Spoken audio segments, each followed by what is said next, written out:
ଆପଣ ବହୁତ ପ୍ରକାର ବରା ଖାଇଥିବେ କିନ୍ତୁ କେବେ ପଣସ ବରା ଖାଇଛନ୍ତି କି? ଏହା ହେଉଛି ପଣସ ବରା। ଏହା ହେଉଛି ମୋ ମାଆଙ୍କଠୁ ମୁଁ ଶିଖିଛି ଏହି ପଣସ ବରା। ଚାଲନ୍ତୁ ଆମେ ଏବେ ପ୍ରସ୍ତୁତ କରିବା ପଣସ ବରା। ଦେଖନ୍ତୁ ଏଠିରେ ପାଚିଲା ପଣସ ମୁଁ ନେଇଯାଇଛି। ଏବେ ତାକୁ ଜାଲି ଥାଳିରେ ଆମେ ଦେଇଦେବା। ଦେଖନ୍ତୁ ଜାଲି ଥାଳିରେ ମୁଁ ଦେଇଦେଇଛି ଏବଂ ତା'ର ମଞ୍ଜି ସବୁ ଗୋଟି ଗୋଟି କରିକି ଛଡ଼େଇ ନେଉଛି।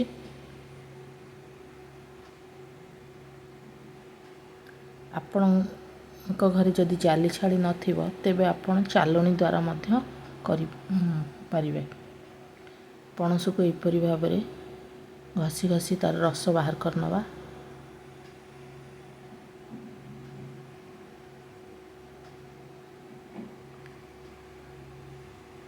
ଦେଖନ୍ତୁ ପଣସକୁ ଏମିତି ଘଷି ଘଷି ବାହାର କରାହେଉଛି।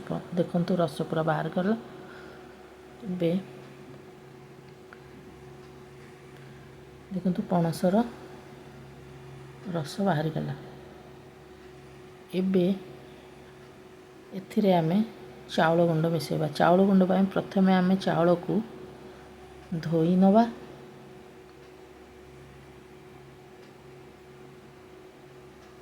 ଚାଉଳକୁ ଭଲ ଭାବରେ 2-3 ଥର ଧୋଇଦେବା।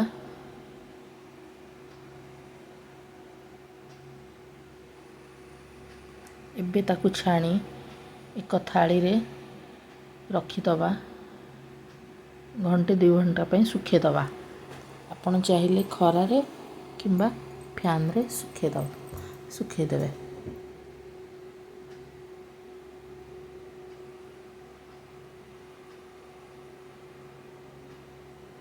ଦେଖନ୍ତୁ ଚାଉଳର ପୁରା ପାଣି ଛାଡ଼ି ଯାଇଛି। ଏବେ ଏହାକୁ ଆମେ ଗ୍ରାଇଣ୍ଡିଙ୍ଗ କରିବା।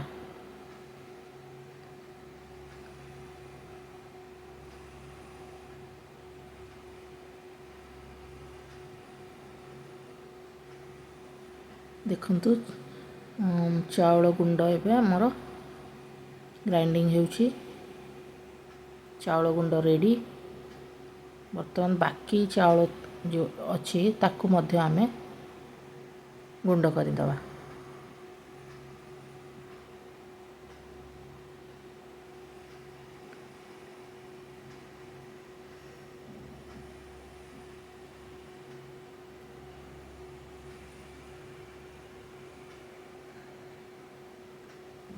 ଦେଖନ୍ତୁ ଚାଉଳ ଗୁଣ୍ଡ ପୁରି ପ୍ରସ୍ତୁତ ହୋଇଗଲା। ଏବେ ଏହି ଚାଉଳ ଗୁଣ୍ଡକୁ ଏହି ପଣସ ରସରେ ଦେବା। ଚାଉଳ ଗୁଣ୍ଡକୁ ଦେଇ ଭଲ ଭାବରେ ମିଶାଇ ନେବା। ଦେଖନ୍ତୁ ଭଲ ଭାବରେ ମିଶିଗଲା। ଏବେ ଏଥିରେ କିଛି ଲୁଣ ଦେଇଦେବା।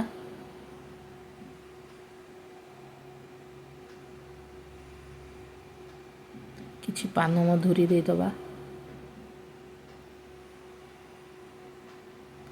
କିଛି ଅଳେଇଚକୁ ଗୁଣ୍ଡ କରି ସେଥିରେ ଦେଇଦେବା।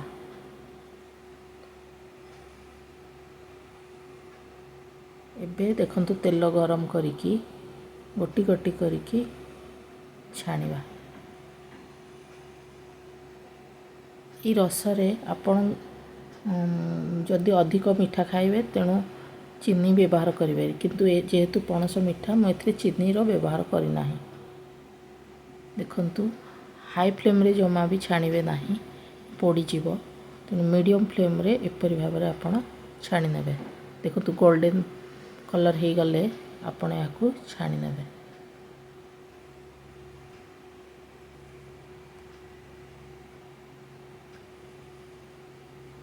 ସମସ୍ତ ବରାକୁ ମୁଁ ବର୍ତ୍ତମାନ ଛାଣି ନେଲି।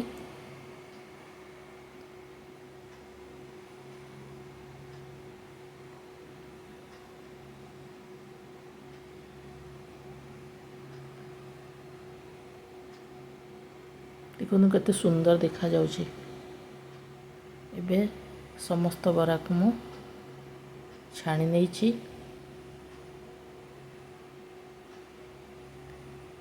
ଦେଖନ୍ତୁ ଆମର ପ୍ରସ୍ତୁତ ହୋଇଗଲା ପଣସ ବରା।